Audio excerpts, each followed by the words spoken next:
What is jBrereton here, casting some Dominions 4. It's the 4th turn in Beaver, a game over at some Millville forums. Another message from Yomi.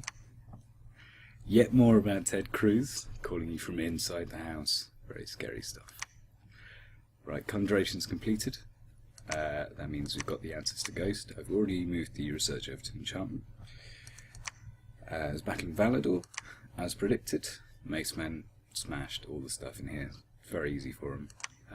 The wet ones have been bought, so I am guessing that no one's really paying attention to the Mercenaries tab. You should, if you're new at this game. Mercenaries are tremendously good value. I mean, if you just look at this province is nothing particularly special, but 32 income, right?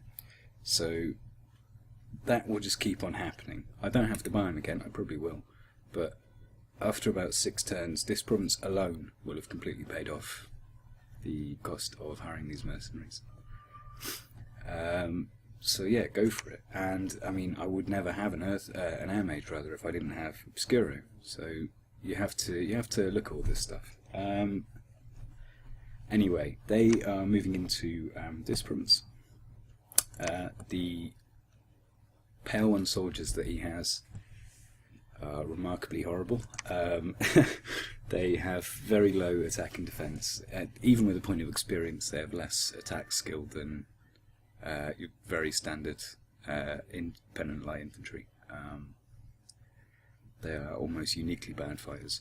However, they do have very good siege strength. This thing here is Catapult, siege bonus 2. That's quite a big deal.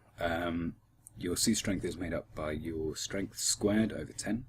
So for them they have about 1.4 each. On top of that they get an extra 2, so 3.4 siege strength per guy. You get 30 of them, so it's basically 100 defense per turn chipped away just by them. That's quite a big deal. The best units for sieging normally are normally giants, like Fomorian militia are very strong. They're very bad, but they're very strong and quite cheap. They're only 15 gold and 3 resource siege. And they can knock down a whole ton of stuff, because they've got about, I think, 17 strength, which equates to, what, about 2.89 siege strength each. So that's pretty solid. Agartha over here, actually, has native Pale Ones. That's what all of its troops are.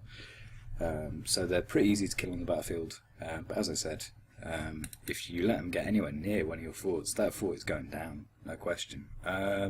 Because the other great advantage of them is they don't need to eat. So you can stick them on any, like, 100 or even 0, actually, population province, and they're not going to get diseased or scared like most troops will. So that's something to consider. Because when you're starving, of course, you have -5 morale. -5 morale is really huge. I mean, if you look at it, my troops are pretty brave, and they only have 11 each. So that goes down to 6. As soon as things start checking your morale at 6, you will get broken very quickly. So stuff like Terror or Frighten or Panic, all of which are quite easily accessible spells.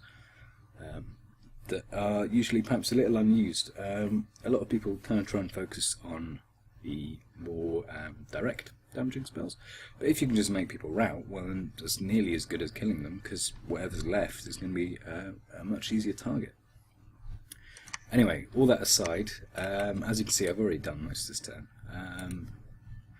For my recruitment, I've got another chieftain coming. Ordinarily, I would think about just using this guy, but by the time he gets there, it'll be the same amount of time, plus a chieftain has the morale bonus, so in that respect it's probably a better commander. I'm going to leave this guy here to hopefully construct a new fort next turn. Between my income and treasury, I think I should be okay to build a fort next turn. It costs 600 gold. Let's have a look. 470. Maybe not. Maybe I will take off the... No, I'll do it. Take off the chieftain. Move this guy over here. Move this soothsayer over here. And between that, should be pretty fine next turn. To start work, at least.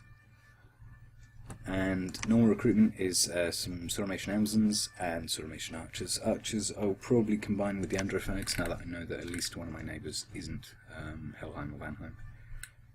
And they'll be quite useful at expanding into stuff like Wolf Tribe. Because it's kind of unlikely that Agartha will go from. Wolf Tribe have a lot of dagger attacks. The thing about taking dagger attacks, or in fact any large multiple attacks, is that units not on horses lose 2 effective defense per attack, and units on horses lose 1. So let's see. One is Mason, right? They have 14 defense skill. It's actually 10. They get 4 shield parry. So if they get hit with a few dagger attacks, that rapidly drops. Even at 2 per unit, you got the original at 10. The second, you are taking an attack with 8 defense. 8 defense is pretty low. So when you're talking about units that already have like attack and defense 7, it's probably not worth the risk, unless he's gone for some kind of weird ancient one thing. Agartha has these giants called ancient ones. They're not very good, but they do have a lot of health. So if you go for like a nature 9 bless, which is a bunch of health and then 10 HP, or 10% HP rather, regen that anything can use, including undead, then they start to get, I think, 7 or 8 per turn. And 7 or 8 per turn is quite a lot, and it will help you survive a lot of stuff. The other thing about regen is that it quarters your chance to get an affliction. So ordinarily you wouldn't want troops going into problems like this if you knew they're going to take a bunch of hits, because they'd all get fucked up by it. They'd have like limps or chest wounds or whatever else, and overall that's just not a good time. But if they're regen, it should be fine.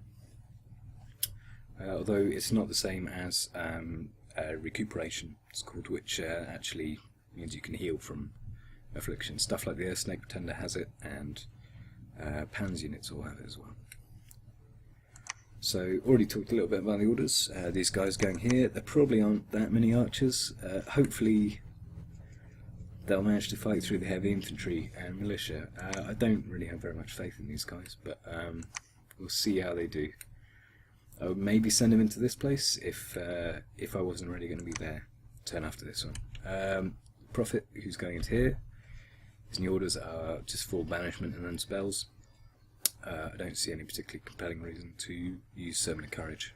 Hopefully these guys will fire into the ghouls. That's why I've set fire to fire into a random squad. That's what happens if you don't set a specific target for it. They've got a 50-50 shot of firing at the ghouls over the long dead, so it should be alright. And then, yeah, that's pretty much it. Scouts moving up here. I'm going to see who this is. I'm guessing it isn't Agartha. I think Agartha normally will be spawning in here, because they always get a cave province. And then up here is probably going to be like, well, let's have a look at the pretenders as well. So I would wager that it'll be someone with a mobile pretender who has that much in terms of dominion outside their capital at this point. I've got a fair bit, but not all that much. And the only real candidates, I think, for that are probably Lanka often takes one, because its expansion armies are a little bit weak, at least on turns 1 and 2, because they have some crappy guys there called Atavi and Markata. Later in the game they're quite useful with buffs, but at the start they are a liability basically. Arcoscephalae maybe, Calum probably not, because they have pretty good and safe expansion. Pan again probably not. These two no, and Zabulba maybe, but I doubt it. So we'll see. And Beretos, I'm guessing, will be on the coast. There's a lot of coast, and Beretos gets a increased chance of spawn by it. Anyway, pretty sure that's my turn. Let's look at the mercenaries. Gifrey swordsmen are up here. I'm guessing just no one's paying attention to the mercenaries. Land 139 is, I think... Okay, it's Palgrave. I think that's okay, I'll keep it there. Macemen going into this province, they may or may not lose. Heavy cav can be a little bit dangerous. Set them 4 back. I think 4 is the amount you set back. You can set back individually with the cursor keys. So it's moving right forwards. 1, 2, 3, 4. Jobs are good. And hopefully they'll take the charge nicely. And that's all. So thank you for watching, and this has been turn 4.